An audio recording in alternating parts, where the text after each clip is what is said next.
Fin ce mardi de la mission d'évaluation de la CEDEAO sur la transition au Mali, la délégation dit avoir foi que les autorités respecteront le délai pour restituer le pouvoir aux civils.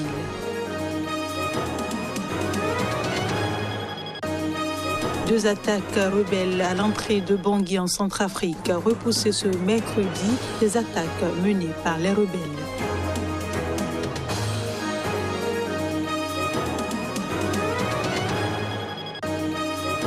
Et puis la Tunisie à nouveau confinée pour 4 jours à compter de ce jeudi. De nouvelles mesures contre la propagation du Covid, y compris la fermeture des classes.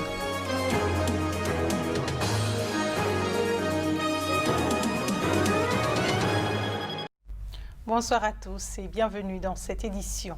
Les rebelles ont lancé ce mercredi 2 attaques simultanées à l'entrée de Bangui qui ont été repoussées selon le ministre de l'Intérieur centrafricain. Il s'agit de ceux qui mènent une offensive contre le régime du président Faustin-Archange Touadéra, récemment déclaré réélu.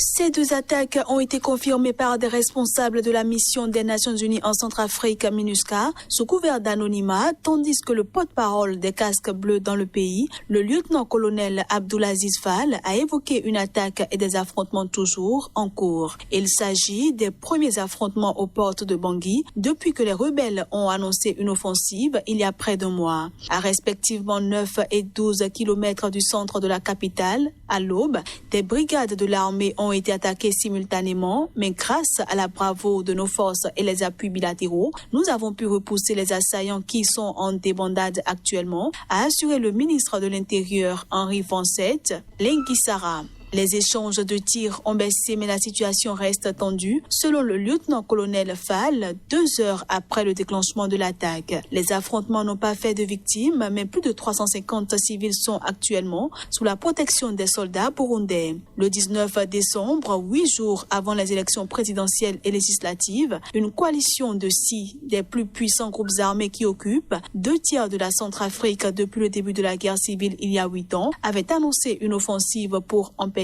la réélection du président Faustin-Archange Touadéra. Les Ougandais voteront jeudi lors d'élections présidentielles et législatives où le président sortant Yoweri Museveni, 116 ans au pouvoir depuis 1986, affronte l'opposant Bobi Wine, 38 ans, au terme d'une campagne électorale plus violente que les précédentes. Quelques heures avant cette élection présidentielle tendue, les autorités ougandaises ont ordonné ce mardi aux opérateurs Internet de suspendre l'accès aux réseaux sociaux et services de messagerie jusqu'à nouvel ordre. Bobi Wine, ancien chanteur devenu député qui s'est imposé comme le principal adversaire de Yoweri Museveni, a appelé les électeurs ougandais à voter en masse et à protéger leur vote, qualifiant d'illégal l'ordre donné par la commission électorale aux électeurs de s'éloigner rapidement des bureaux de vote après avoir glissé leur bulletin dans l'urne. Il a au contraire enjoint ces derniers à utiliser leur téléphone, leur caméra pour surveiller le scrutin. On reste en Ouganda où le président Yoweri Museveni a réagi aux critiques internationales concernant la répression du gouvernement contre l'opposition et la fermeture du compte Facebook du parti au pouvoir. On le suit. I campaigned in the whole country. J'ai fait campagne dans tout le pays en utilisant des méthodes indirectes, en organisant des réunions de dirigeants de 200 personnes maximum, où il y en avait plus de 200 séparés dans un même lieu. In the same venue. There have been practices of intimidation. Il y a eu des pratiques d'intimidation, en particulier de la part de l'opposition, qui a menacé les gens de ne pas venir voter. Dans certaines régions, ils ont même attaqué des citoyens pacifiques. Peaceful citizens. We therefore don't need lectures. Nous n'avons donc pas besoin de sermonner qui que ce soit sur quoi que ce soit, car il n'y a rien que nous ne sachions pas. We don't know. If you want to take sides against, Si vous voulez prendre parti contre le National Resistance Movement, parti au pouvoir, alors ce groupe n'opérera pas en Ouganda. L'Ouganda est le nôtre. Il n'appartient à personne. Ces Facebook et ces groupes n'ont pas répondu et je suis sûr que le gouvernement a fermé les médias sociaux, ces pages Facebook et je ne sais quel autre média social.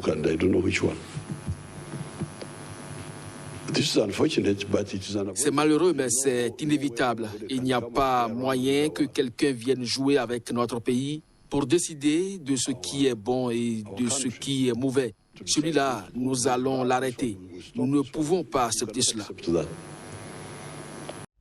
Je le disais en titre, le ministère tunisien de la Santé a décidé mardi d'imposer un confinement général de 4 jours à partir de jeudi pour limiter la propagation du Covid-19 qui a atteint des records entraînant une situation très dangereuse dans le pays.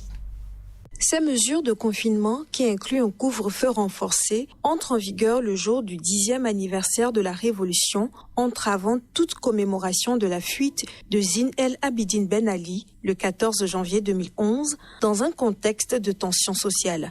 Des responsables hospitaliers ont alerté sur la difficulté grandissante à trouver des lits en réanimation en dépit de la mise en place d'hôpitaux de fortune pour désengorger les structures existantes. Face à l'augmentation du nombre de décès qui atteint plusieurs dizaines par jour, le ministre de la Santé, Fawzi Mehdi, a indiqué lors d'une conférence de presse qu'il serait interdit de circuler entre 15h GMT et 5h GMT de jeudi à dimanche. Un couvre-feu était déjà en vigueur de 19h à 5h GMT depuis octobre 2020. Décision d'un confinement général de 4 jours à partir de ce jeudi, sauf pour l'approvisionnement et les secteurs vitaux, et la mise en place d'un couvre-feu de 16h à 6h du matin. Fermeture de tous les établissements scolaires, les écoles élémentaires, les collèges, l'enseignement supérieur et les centres de formation du secteur public et privé à partir de mercredi 13 janvier après les cours et cela jusqu'au 24 janvier inclus. Ces mesures ont été prises sur l'avis de l'Observatoire national des maladies nouvelles et émergentes après l'identification de plusieurs milliers de nouveaux cas quotidiens ces derniers jours. La Tunisie, qui n'avait enregistré qu'une 50aine de décès lors de la première vague, a recensé 5 284 morts et 162 350 cas, un nombre sous-évalué comme dans d'autres pays puisqu'il ne comprend que les cas confirmés par des tests. Au Malawi, 2 ministres en charge des transports et des administrations locales sont décédés ce mardi de Covid-19. Dans un communiqué, la présidence a annoncé que le président Lazarus Chakwera est profondément attristé par le décès de 2 membres importants du gouvernement. Sidik Mia, 56 ans, ministre des Transports et vice-président du parti du Congrès au pouvoir, avait été testé positif au nouveau coronavirus la semaine dernière.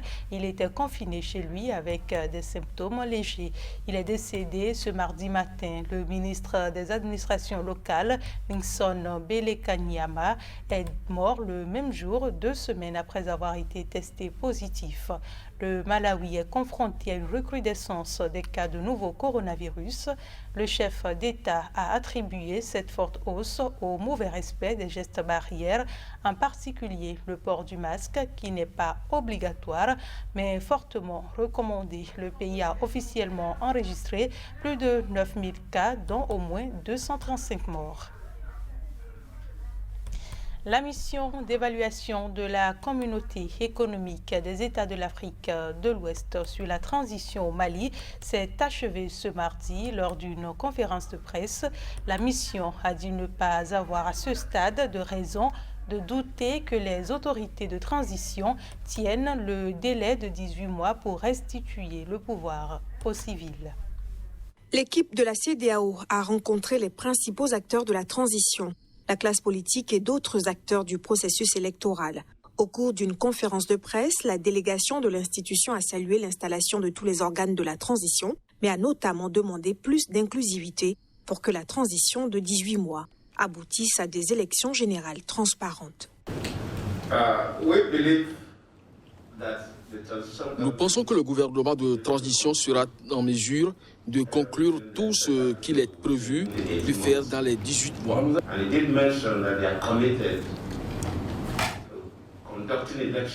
Ban Dao a mentionné qu'ils se sont engagés à organiser des élections avant la fin de 18 mois. Pour l'instant, nous n'avons aucune raison. Des colonels ont renversé le 18 août le président Ibrahim Boubacar Keïta après des mois de contestation dans le pays en pleine tourmente sécuritaire et politique depuis des années. Sous la pression de la CEDEAO, ils se sont engagés à rendre sous 18 mois le pouvoir à des dirigeants civils issus d'élections et ont mis en place des organes de transition. Présidence, Premier ministre et gouvernement, organes législatifs. L'emprise que les militaires exercent sur la transition ainsi que l'ampleur de la tâche suscitent des interrogations sur le respect de cette échéance. À Mbour, à 80 km au sud de Dakar, la famille de Diarisso, brillante étudiante sénégalaise qui a disparu en France, s'inquiète et interpelle les autorités. Âgée de 20 ans, Diarisso suit des études supérieures en France. Elle est absente depuis le retour des fêtes de fin d'année. 8 jours après la disparition, le 4 janvier de Diarisso, une étudiante sénégalaise à Paris, toutes les pistes restent envisagées, y compris celle d'une fugue de cette jeune femme connue au Sénégal comme l'incarnation de l'excellence et de la réussite scolaire.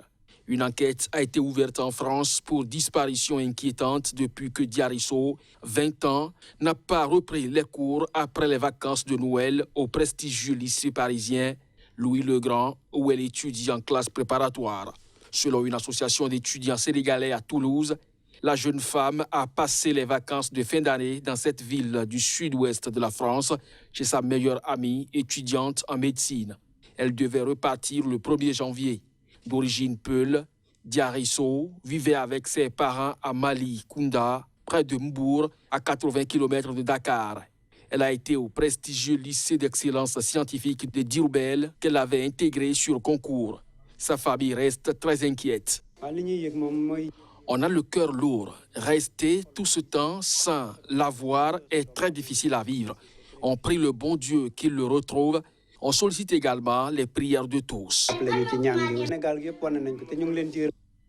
On a eu le soutien de tout le peuple sénégalais. On remercie le président de la République, mais aussi le ministre Serigne Mbaye Thiam. On leur demande de faire encore plus pour pouvoir la retrouver. Son mentor précise que rien ne présageait une inquiétude au cours de leur dernière discussion. Sur le site du consulat, un avis de disparition avec la photo de la jeune femme et un numéro de téléphone a été publié. Sa disparition fait grand bruit au Sénégal, où Diarisso, Miss Science en 2017, a remporté en 2018 et 2019 le concours général et a été désignée meilleure élève du pays.